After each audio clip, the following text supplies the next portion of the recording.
you're feeling it. Business is hard, and now more than ever, you need to have a plan to help your business not just survive, but thrive. And it can happen as simply as thinking with the end in mind. I'm Marcia, a business growth strategist, and I've helped tons of small business owners to establish and implement a tangible plan that guarantees increased profitability, guides your growth, and plans for your future exit. Because a business worth selling is also a business worth owning. And I want to share strategies that I've earned and learned with you on today's Profit with a Plan podcast. If I can get my mouth to work. But before we get started, I have something to share with you guys. I put together an insightful and think outside the box masterclass. This is a 30-minute free training that has been specifically designed to help you learn how to get your business sale ready, even if you aren't thinking of selling it. Why now? Join me and find out all the benefits that come with having a sale ready business. Register for free at scale2sellbiz.biz.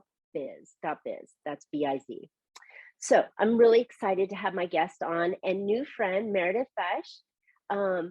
We have met at eWomen Network, and we just connected, and I think she's going to be a wonderful guest for us today. So her question is, as you build your business, can you be successful without overcommitting and overdoing? That's a tough one. Can you step into your dreams in a way that isn't draining or burning you out? What if there was a way that you could get out of the hustle and get into the golden zone?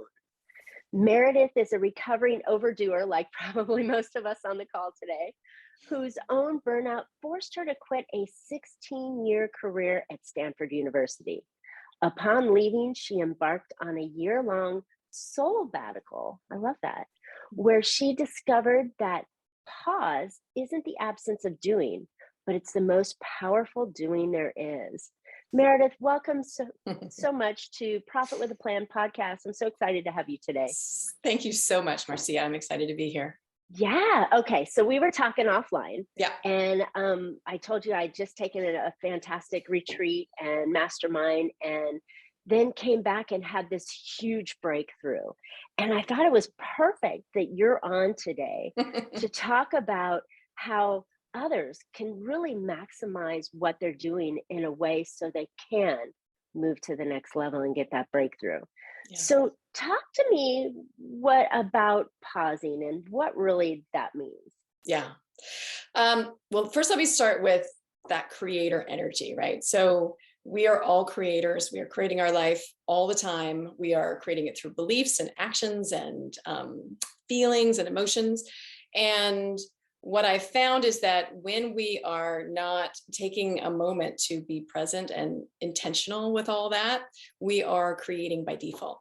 So I know this happened to me in my life at Stanford. I was there for 16 years at least as a marketing and communication strategist. And I got caught up in the doing of running a team, big tech project, lots of ownership, lots of responsibility, kind of an unwavering perfectionism, and that we all have, right? That we all have, exactly, and the make it work. Like I had never not made something work, and so just to give you kind of a sense for where I came from. That strategy worked really well for a really long time. Like I would get promoted, I'd get bigger jobs, I'd get bigger impact. But what I wasn't noticing was the impact it was having on my health, on my emotional life, on my, I was doing it all and was just, I think I look at those days, because I was also a mom, it's like PTSD. Like I don't really remember a lot of it because I was so in the reaction of getting it all done and making it happen. So what happened to me was, and I'm excited to tell you these kind of different types of pause that happen in our lives. Well, the pause that happened to me was called a forced pause, because my body one day deep into this tech project just gave out. And the part of it that gave out was this right arm and right hand, because I had been basically on my laptop for way too long using, terrible posture and all the things. Yeah, let's all just straighten up right now. Yeah. And so the whole arm just went numb. It was totally weak. I couldn't, Was that a stroke? no, thankfully, no, it was not a stroke, but that's scary. No, it was a repetitive stress injury. So the nerves had just gotten exhausted, and I couldn't use the hand. So like literally couldn't twist the knob to get out of the house. And instead of seeing that as a sign to like, hey, what's going on? I was like, I have another hand. I'll just use my left hand. So it didn't stop me until my HR department said, hey, legally, you're going to need to stop because you're on disability and your arm's not working. And I remember feeling so ashamed and so, what's this word? I thought people were going to just think I was lazy. I thought they were going to think I dropped the ball, like, because it's not a real injury. You're like, hey, I can't use my hand. They're like, there's no blood. There's like, you're not in the hospital. It's not bad enough, right? And Just I think keep that was going. keep going because that's what we Man do. up, right? Man up. Exactly. And that's that hustle culture that I believed in with all of my heart and soul, and it was how I was trained. And so it literally took an event like that to break me, to force me to pause. And in that pause was when I realized, oh, I have been at this kind of crazy pace for too long. And what this has done is it has shut down my access to everything, my emotions, my creativity, my connection to my own sort of source of inspiration and insight. I was burned out. So that's where I got to. And what happened after that is, as I was lying on the acupuncture table, and I had never been to acupuncture, but it was part of this assigned therapy that was part of my recovery. I was really worried about the needles. Have you done acupuncture? Okay. Yeah, it's pretty freaky. I was really worried about the needles. And so as I was laying there and she put the needles in, and I'm thinking, okay, this isn't so bad. I can handle this. Like 25 little needles sticking out. Like I can't move, but I can handle this. And then she said, okay, I'm just gonna leave you for 20 minutes and then I'll come back. And I was like, what? And she closed the door. And I remember just lying down, not being able to move, and really, this was the first time I had ever been still for I don't know how long, ever. And that 20 minutes was, and I'm sure the needles were moving energy. And I got wave after wave of grief and sadness and a real commitment that I was never going to let this happen to myself again. And I was like, never going to let this happen to other powerful women, because this was so, it was just changing. It was so sad and so life-changing. It was like, how could you have ignored yourself for so long? How could you have just put everything? Well, wait a minute now. We live in a society, we women, live in a society of self-created situations like this, right? We want to work, but then yet we have to rush home and clean and cook and take care of the kids, but we want to work at the same time. So we feel like we have to double balance. I think we women came up with the idea that multitasking was good and it was a talent, right? I think you're right. Talent. I got this, right? I get like an extra badge. Balls up in the air. Yeah, right? Yeah. But it's not good. No, in fact, it runs us into the ground. And I have to say, the hustle part of me has some pretty obvious symptoms. And some of them you just mentioned, which were like, I have to take care of everything. So I don't delegate because I have a very high standard and it has to get done to my standard. It's just now for me to do it. It has to happen now. So that control, I mean, I think all people who have that hustle energy can understand it has to be done, and it has to be done right, and it has to be done right now. Oh, you are singing my song, girl. I tell you. Did you just call me out, right? It's like, I need it done. I need it done now. If I asked you to do it, that means I want it done now, not tomorrow, not when you decide to go pull the garbage can in. I want it done now. Right. Right? Right. Why is that confusing? Yeah.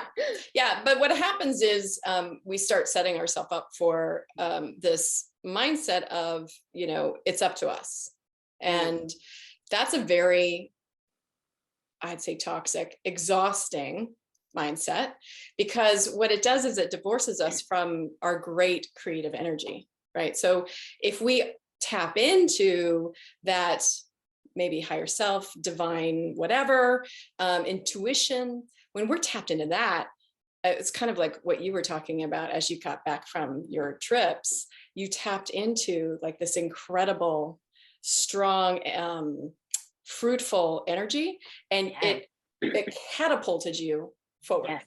Yes. Now, Fantastic. I would say that a lot of that energy was available to you because you had taken a huge break. Vacations are definitely a pause, but it sounds like it wasn't just, hey, let me go get, distracted or entertained or relaxed. It was like, let me tune back into what matters to me, and let me give myself enough space to really listen. And even if you're not, especially when you're not actively problem solving, I think that's the time your true nature gets a chance to get some airtime. Love it.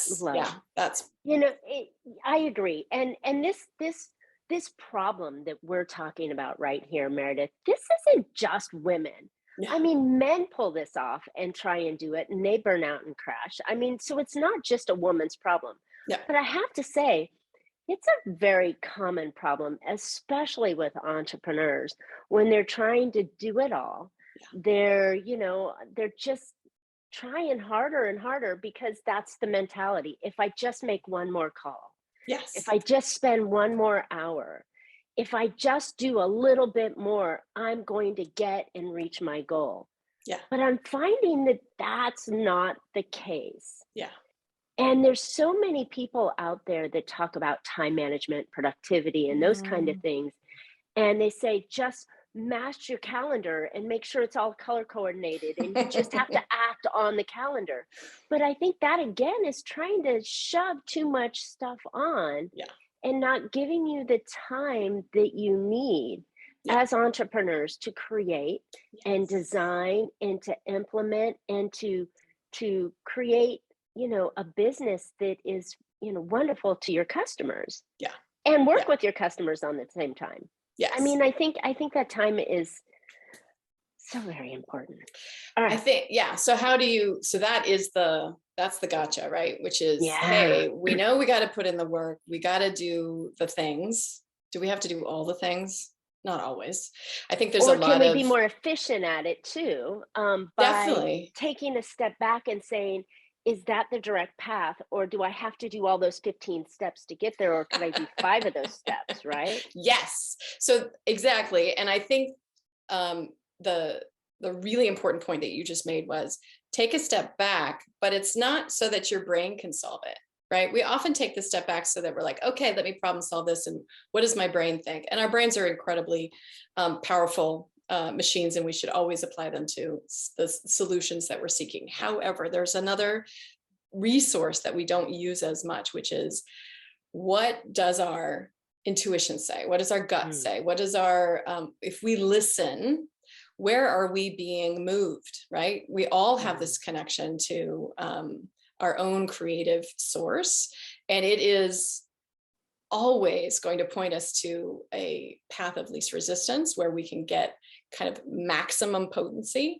I'll tell you my story. In just this past December, I had taken a pause in November. I take pauses quarterly, and a pause to me, there's the retreat spiritual part of my pause, and then there's just taking a break from active creation, right? So like I just literally rest, basically.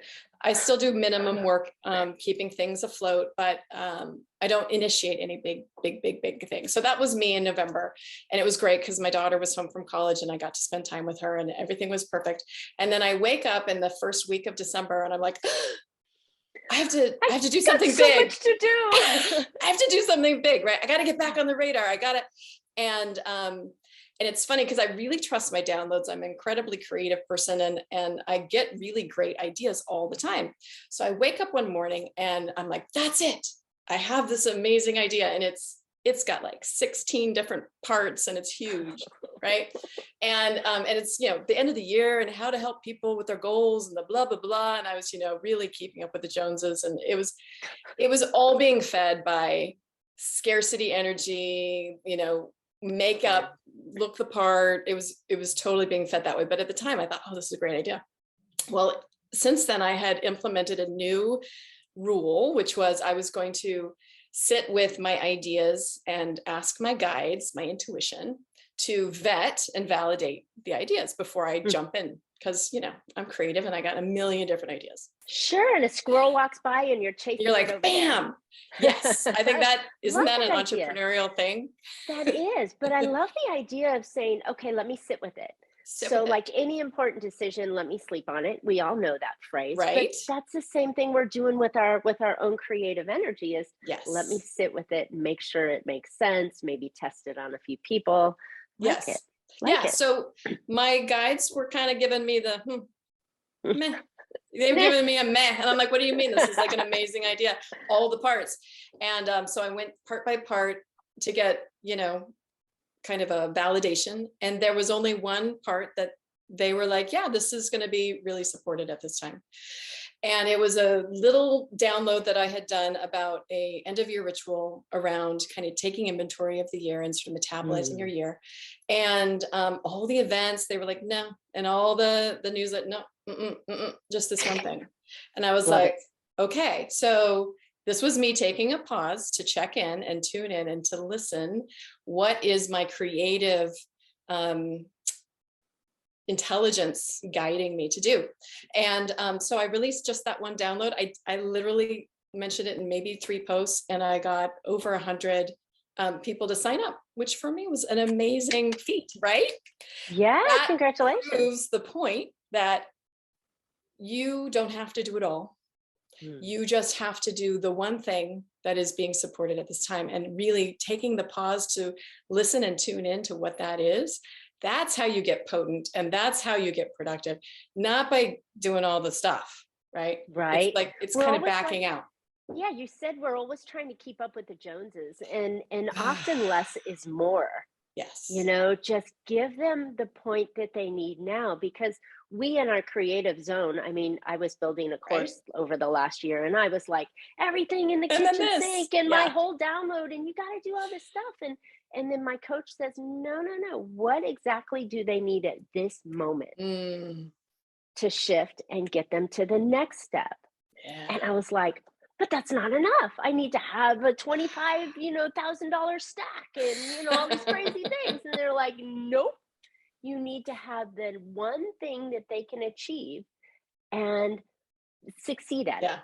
And I was like, oh, so very similar.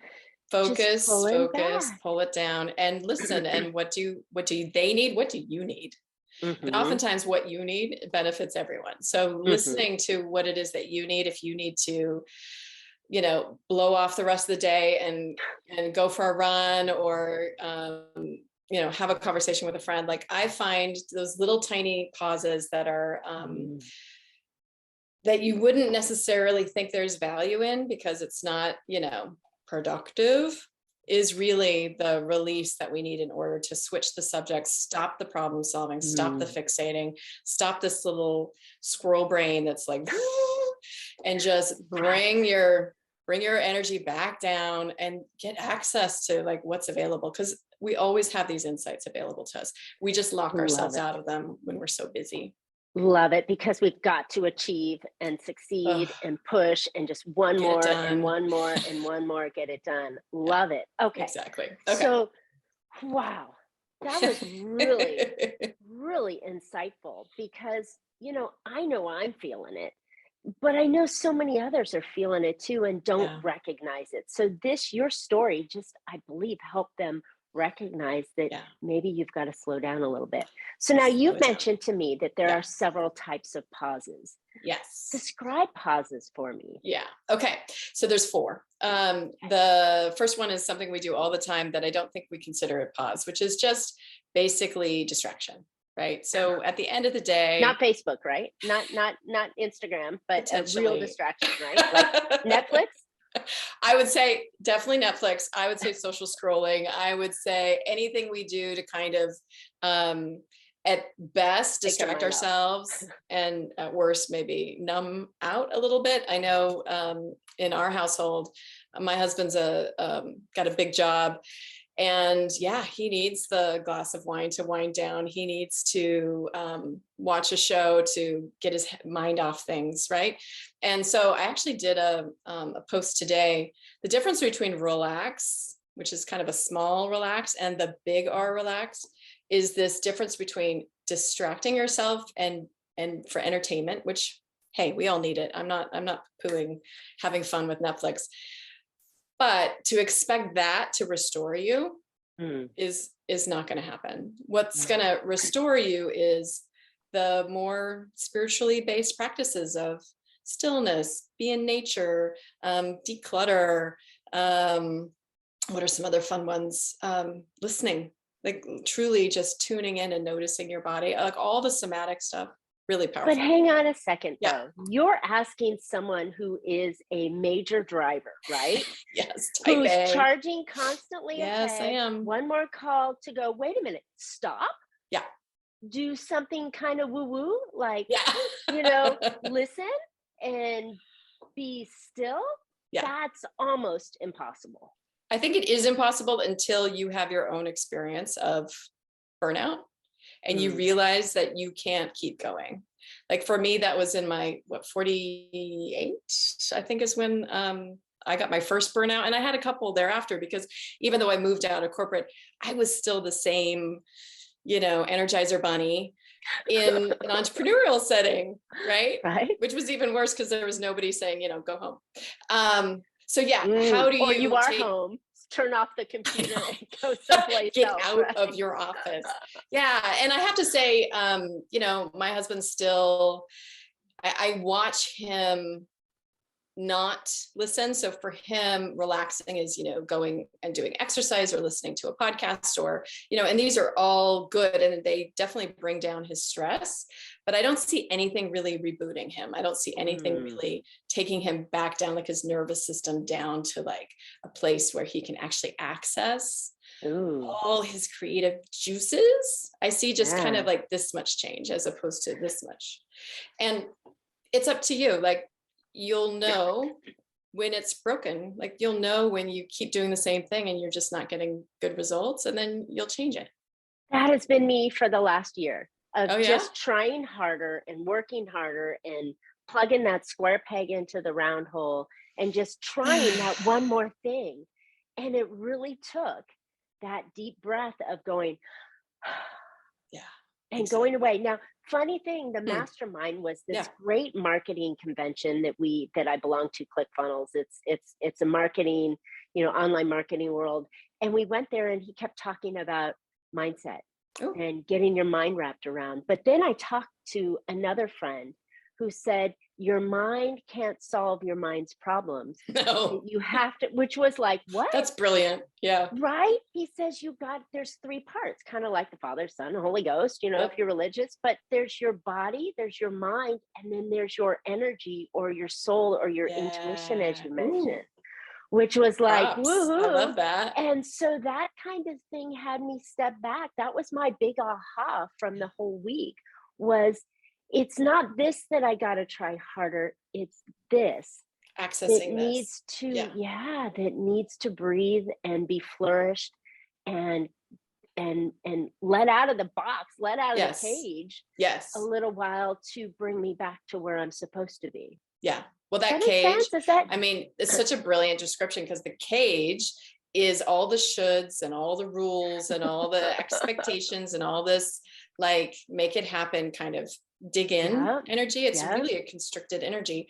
And that's such a beautiful way to describe it. So you've got your mental stuff, you've got your body stuff, and then you've got your soul stuff.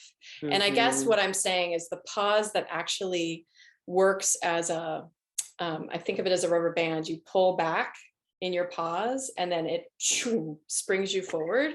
That pause, that's a soul pause, right? That's filled with lots of listening, connecting, intuiting, and just being, right? There's really no doing. Right. It is being. And I'm not one for like sit down and meditate and be quiet. But I find ways to be while moving, and maybe it's a walk, or maybe it's a dance, or whatever it is. I would love it if I could just sit down and meditate. Not my Yeah, that's a tough one for me too. My mind's always going at 1,000 it's always miles going. an So hour. if I can distract the mind, then I can let the listening come in. And what I found is your intuition has so many ways to get your attention. Mine is through this auditory listening. So I hear kind of an inner voice, like my reading voice. And I get really specific phrases. I get a specific yes or a no. So you can cultivate this access to your inner knowing in really, legitimate, clear ways that you can call on for your decision making. But that's only going to happen if you take a break from this kind of machinery up here. So true. Yeah. So true. And okay. Deep breath. We've covered so much. I know, but it's so juicy. This is really good stuff that all business owners, especially us creative entrepreneurs that are trying to do more with less and really bootstrap our way to wherever we're going. Yeah. What are some of the ideas that we should be focusing on when we are pausing? So say we're meditating or whatever, or maybe we go for a walk, or maybe we take that vacation without our laptop, right? What? I've never done that. But what kind of things can we do to really strengthen ourselves, so when we do come back, we're going to get that breakthrough that we were striving for? Yeah. I'm going to throw out a lot of different ideas, because I think we're all built differently. Sure. So some of them are going to like land, and some of them are like, I can't ever imagine. For the folks that are the writers and the creators, there's a ton of free writing and journaling and automatic writing. That was my entree while I was still at Stanford, and I was not even thinking of leaving. I just knew that I needed something to soothe and connect me back to my source. So that was a practice I did every morning. My kids were little, so I was getting up at like 5 a.m. and I would do 3 pages of just that automatic writing. And I got and I would get so much clarity. So that was just a checking in, a tuning in. So for those that are wired that way, that's a possibility. For those who are much more somatic, like need to be moving, kinetic, that kind of person, definitely the walking, but do not walk while listening to podcasts. As much as I love podcasts, and I do sometimes walk to podcasts, make sure that occasionally you take off time just to hear yourself. Take out the earbuds, take them out. right? Exactly. Hear just the birds, hear the sounds and the wind and the trees. Yeah. That mindfulness. Yeah. And also tune in. What is my narrative, right? Like sometimes you just have to say, what do I believe? What's my voice in all of this? Because oftentimes we're just looking for experts and outside, authorities, and we actually are our own authority. So definitely the movement is really powerful. Dancing for me is like, I love so much. So we've got the kinetic, we've got the auditory, and I also find huge space making with like spiritual texts. So if you're like a learner and you want to apply your brain, you just want to put it in kind of a direction that's really more nourishing. You can read poetry. Poetry for me is a awe-inspiring kind of act. Interesting. Yeah. But also there's so many personal development and spiritual texts that you can just read. And it's not that you're trying to get to the end of it. You're really, these are texts that have so much energy in their language that just by letting it roll over you, you're getting kind of this sheen of deepness in your own experience. And then Like literally you can set an intention. I have a download that you can download for if you wanted to take a pause day and just in your own home, what would that look like and how would you structure it? Because a lot of us don't know what to do when we aren't doing anything. I was just going to say, right? That's the biggest challenge. It's like, okay, the walls start crawling and you're like, okay, the refrigerator needs to be cleaned. Yes. Or that sock drawer, you start thinking of things to do because you're uncomfortable in that space. Yeah. I found the craziest thing. It's a, that helps me kind of subconsciously unblock things. And it's high frequency sounds and music. Oh yeah. And they're silly enough, they're free on YouTube. I just put HZ frequencies and like they're like a couple hours of meditation if I want to bring in money or if I want to cleanse myself. So I have a toddler, a 3-year-old grandson that stays with me every couple of days. And he's the plague. Okay. Right. The runny nose, the across the face, the whole thing, and then touching everything. So he comes home sick every other week. And so when he comes home sick, I put on this cleansing toxicities out of me tune, and I turn it on and go to sleep and I don't get sick. Isn't that the craziest thing? I believe in vibrations, there are energies out there and vibrations, like you said, that can help with, you just put it on in the background and then all of a sudden your mind calms, because the subconscious, that is, what is it, like 80% of your brain is subconscious? I know that that's the wrong number, but I don't know that number, but I believe it. 99. Something, that there's only a small amount of your brain that's constantly working and the rest is the subconscious. And even though you're working, that sound in the background calms and brings out the energies that you need. So it's the craziest things. But for those of you looking for an angle or a way to kind of do it, maybe that's something there. Yeah, I think music is powerful, whether it's just that high, megahertz, or if it's, jamming out to some blues. I don't know. I find it just totally restoring. Yeah. That's mine as well. Singing, using your own vocal instrument, humming. Yeah. Or since we're in California, car dancing. That's the best. Or we're in California, go out to the beach and listen to the waves. Oh, right? yeah. You know, that's another good one. But these are fantastic ideas and ways to pause that you don't have to take a week away and stress that when you come back, you've got this laundry list of 80,000 things to do. Or you're afraid that the business stopped because you took that break. These are important. These are important moments, hours, or days that you can take that really elevate your business.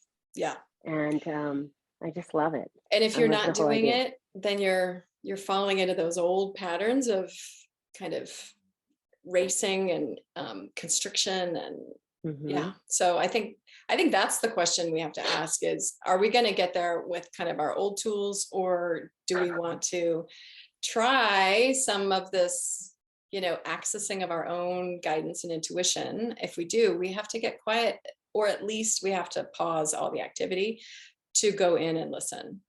And that can look so different for so many people. It does not have to be, a Zen Buddhist monk on a mountaintop. It can just be, let me just go in the backyard for a minute and, feel the grass. Feet. Yes. Or look up at a tree and just ask myself, what is it that I want and need right now? And can I honor that? As opposed to all the rigid rules that other people have set for me today, can I just listen and honor what it is I need right now? And that creates trust with yourself. And that trust creates even more creativity and communication with kind of your higher guidance. Love it. Yeah. Love it. So valuable, Meredith. This has been fantastic. Been All right. So where can listeners find out more about you and how to pause? You've also mentioned a download. Yes. So you can visit me at pauseboxco.com. I have an energy quiz. Say that quiz. again. Say that slow. Pauseboxco.com. Okay. And I have an energy quiz that you'll find there. That's going to help find, a lot of us are hustle energy, but then in different parts of our lives, we could be autopilot, we could be struggle. This is all about getting you to that golden zone. So I have a energy quiz and download that's going to help you navigate, like, where am I in that energy and how do I practice specific things so that gets me to that golden energy every time. So that's available on my site, and I would love to see you there. Awesome. Yeah, I think I'm going to go check that out, because I think, yeah, most of us as entrepreneurs, we're in that hustle mode, and we've got to find time to not be in that hustle mode. And what a great place to be in that golden zone. Thank you. Yeah, let's get Love some it. golden going on. Love it. All right, listeners, I hope you found an idea or two to put into your business to be more profitable. And I know taking time away from your business, I've said it 1,000 times, will help you be better in your business. And this might be just one more way of stepping back and taking that pause and adding value to your business at the same time. All right. So now more than ever, it's important to build your business like you want to sell it. Don't forget to register for my new free 30-minute training on how to get your business sale ready, even if you aren't thinking of selling it. There are tons of benefits to having a sale ready business. Go register for free at scale2sell.biz, B-I-Z. You don't want to miss this class. And Meredith and I would love to hear your questions, feedback. Tell us how you pause and what kind of changes happened in your life because you paused, whether it was that tree or whether it was a day or a week away. What pause did you do and what was the result of it? So share with us and we'll comment back with you. Awesome. So also, subscribe. Don't forget to comment on today's podcast, and you can catch Profit with a Plan on any of your favorite podcast players. And we're looking forward to more great profitable information on next week's show. So until then, make your plan and profit with it. Thanks so much, Meredith. Thanks.